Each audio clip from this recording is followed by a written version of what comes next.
Hello बच्चों, एक बार फिर स्वागत है आपका हमारे YouTube चैनल पर।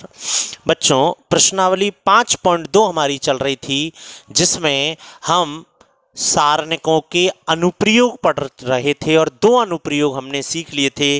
त्रिभुज का क्षेत्रफल निकालना और रेखा का समीकरण निकालना सारणिक की सहायता से। तीसरा अनुप्रयोग आता है जिसमें हम पढ़ेंगे समीकरण निकाय हल करना। समीकरण मतलब निकाय मतलब समीकरणों का समूह। दो या तीन समीकरण हमें देगा, या तो दो समीकरण या तीन समीकरण, और हमसे सवाल कहेगा सारणिकों की सहायता से या क्रेमर नियम से इसे हल कीजिए। क्रेमर नियम, क्रेमर नाम का गणितज्ञ हुआ था, उसने सारणिकों की हेल्प लेके समीकरण हल करी।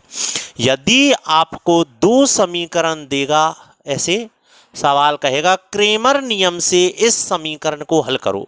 दो समीकरण है और दो ही अज्ञात राशियां, या तो ऐसे आएगा या तीन समीकरण होंगी और तीन अज्ञात राशियां होंगी। सवाल कहेगा समीकरण निकाय को हल करो। क्रेमर नियम से या सारणिकों की सहायता से समीकरण निकाय मतलब ग्रुप ऑफ इक्वेशंस, समीकरणों के समूह को हल करेंगे। तो देखो बेटाओ, जब भी आपको समीकरण दे, दो दे, तीन दे, दो अज्ञात राशियां होंगी x और y, तो दो समीकरण देगा। तीन अज्ञात राशियां होंगी एक्स वाई जेड, तो तीन समीकरण देगा। तो सबसे पहली चीज, क्रेमर नियम से या सारणिकों की सहायता से जब आपसे समीकरण निकाय हल करवाए, तो सबसे पहले ये देख लेना कि जो समीकरण निकाय आपको दी गई है वो स्टैंडर्ड रूप में होनी चाहिए। स्टैंडर्ड रूप का मतलब एक्स वाला पद पहले, वाई वाला पद उसके बाद, जेड वाला पद उसके बाद और अचर पद सामने। स्टैंडर्ड रूप में ही समीकरण होनी चाहिए। एक्स वाला पद पहले, वाई वाला पद पहले एक्स वाला, फिर वाई वाला, फिर जेड वाला और बराबर में अचर होना चाहिए। सबसे पहले आपको दी गई समीकरण निकाय को स्टैंडर्ड रूप में जमाना है। स्टैंडर्ड रूप में, स्टैंडर्ड फॉर्म में आपको जमाना है। तो स्टैंडर्ड रूप का मतलब बिल्कुल क्लियर है।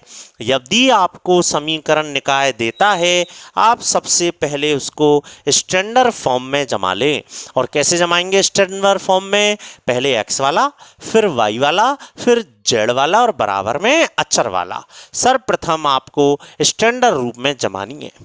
यदि सवाल कहता है क्रेमर नियम से निकालो, तो क्रेमर नियम से या सारणिकों की सहायता से आपसे पूछता है, तो क्रेमर नियम से x बराबर होता है डेल्टा 1/डेल्टा, y बराबर होता है डेल्टा 2/डेल्टा और z बराबर होता है डेल्टा 3/डेल्टा।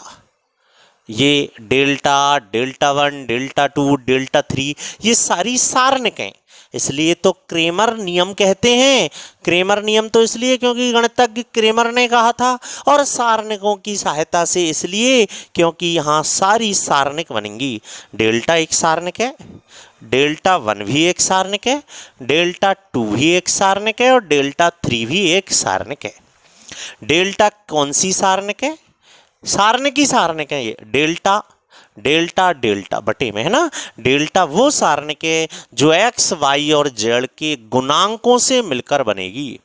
डेल्टा क्या है?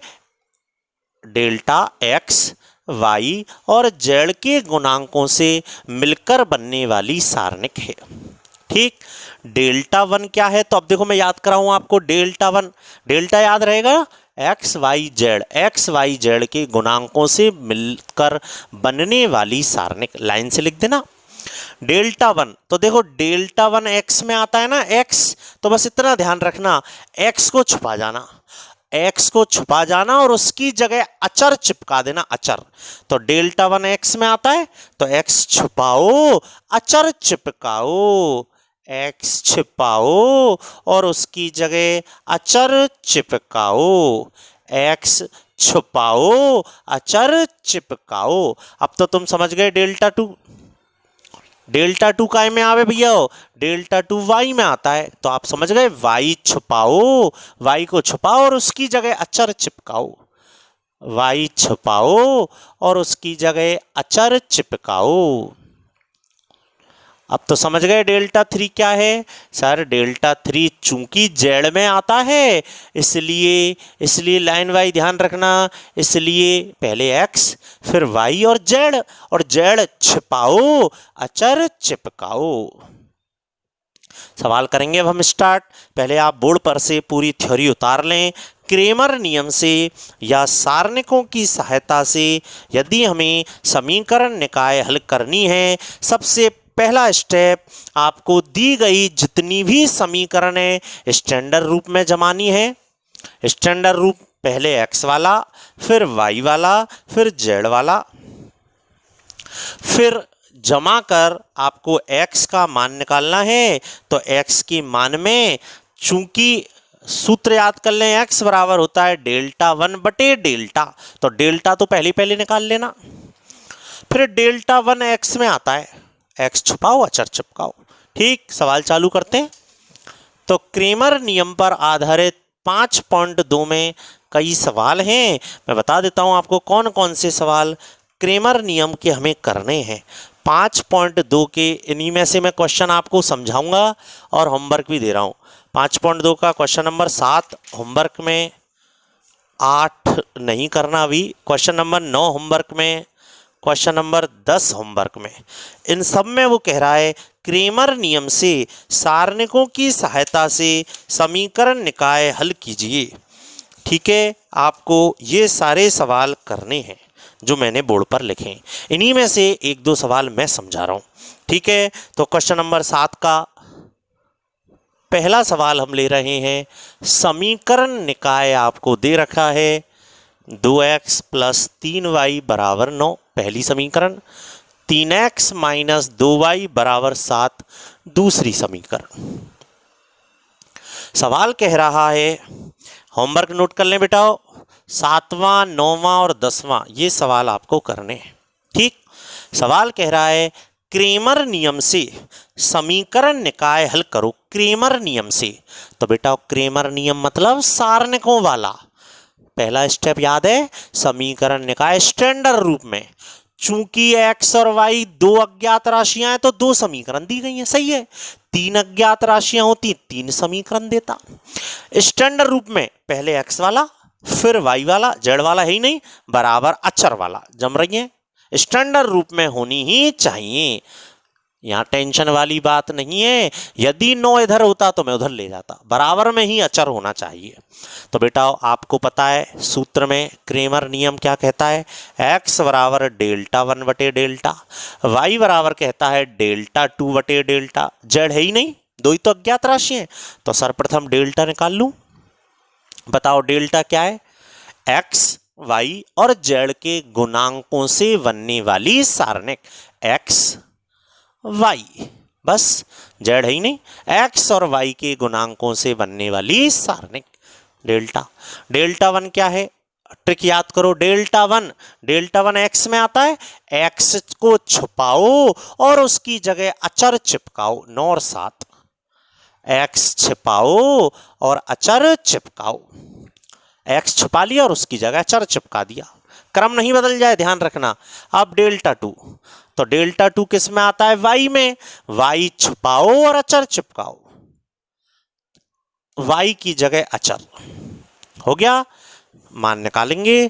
फिर क्रेमर नियम क्या कहता है, सूत्र लगा देंगे। क्रेमर नियम से x बराबर होता है डेल्टा वन बटे डेल्टा, क्या आता है देखते हैं। आओ सारणिक हल करो, माइनस का 4 छोटी सारणिक है, माइनस 9, माइनस का 18, माइनस का 21,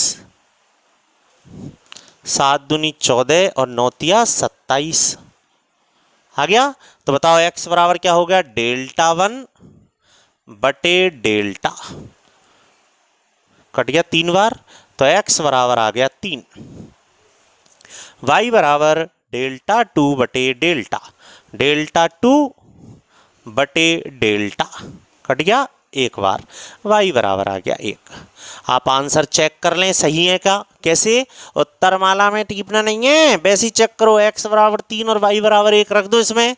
x बराबर 3, 3 दूनी 6, y बराबर 1, 6 और 3 9 बराबर 9, सही है। ठीक है, मैंने एक सरल सा सवाल आपको समझाया है। आप अच्छे सवाल हैं तो मैंने होमवर्क में जो आपको क्वेश्चन दिए 7वां, 9वां और 10वां, ये आप कंप्लीट करेंगे। ठीक है, परेशानी आती है मुझे अगली वीडियो में बता देना पहले ही व्हाट्सएप पर, मैं आपको अगली वीडियो में वो क्वेश्चन समझा दूंगा। ठीक है बेटा, आप ये तीनों सवालों को करें, इसको कॉपी कर लें। ओके बच्चों, बाय बच्चों।